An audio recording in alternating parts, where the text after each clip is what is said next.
contrôle. Merci. La parole est à monsieur Gilles Lurton.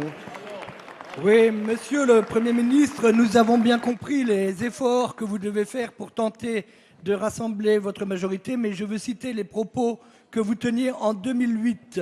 Seuls les textes très particuliers, tels le projet de loi de finances ou le projet de loi de financement de la sécurité sociale, doivent pouvoir être adoptés par la voie de l'article 49, alinéa 3. C'est un amendement que vous aviez déposé lorsque vous étiez parlementaire.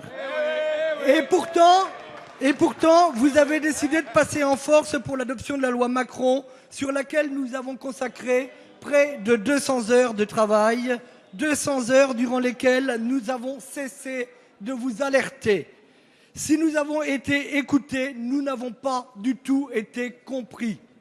Ce texte fourre-tout stigmatise certaines professions. Les professions réglementées, par exemple. Le texte final est pire que le texte initial sur les conditions d'installation des notaires, sur leurs tarifs, sur les avocats, les tribunaux de commerce et les prud'hommes. Autant de professions qui relèvent d'ailleurs de la compétence de Madame la ministre de la Justice, absente de tous nos débats. Nous aurions pourtant eu besoin de son avis. La colère de ces professions, des professions de santé aussi, monte dans le pays. Et aujourd'hui, vous leur montrez à quel point ils ont raison, à quel point les Français ne peuvent plus rien attendre de vous. Monsieur le Premier ministre, ce passage en force est révélateur. Révélateur de votre incapacité à trouver une majorité pour gouverner notre pays.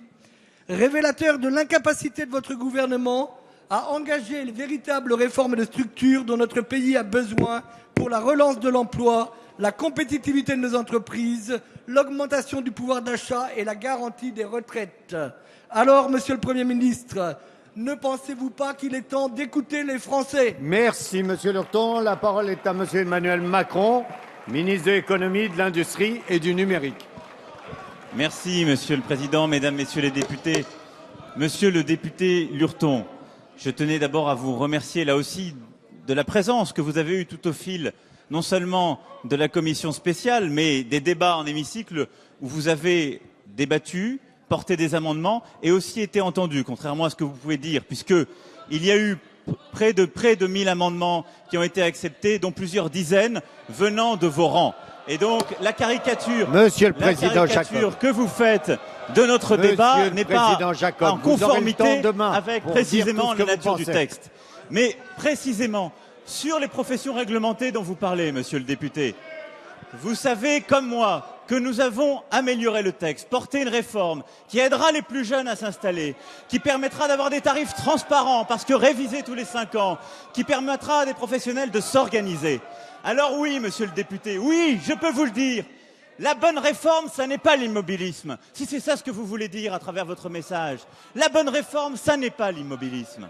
Et nous avons amélioré ce texte, nous avons fait des modifications en recevant, en écoutant ces professionnels, mais aussi en bougeant, en faisant des réformes. Et j'ai reçu sur ces professions que vous évoquez des centaines, des milliers de lettres de jeunes professionnels qui souhaitent, qui attendent cette réforme. Et nous la faisons pour eux.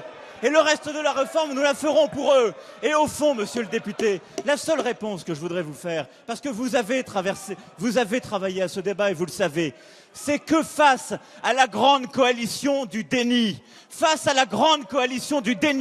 celle qui considère qu'il n'y a finalement rien à faire, celle qui considère que nous ne devrions pas bouger, alors oui, nous avons raison, parce que, monsieur le député, je voulais vous le dire, les Françaises et les Français l'attendent. Regardez l'opinion, demandez à vos concitoyens, ils attendent ces mesures, non pas les grandes réformes qui n'existent pas, mais des mesures concrètes pour les jeunes et pour les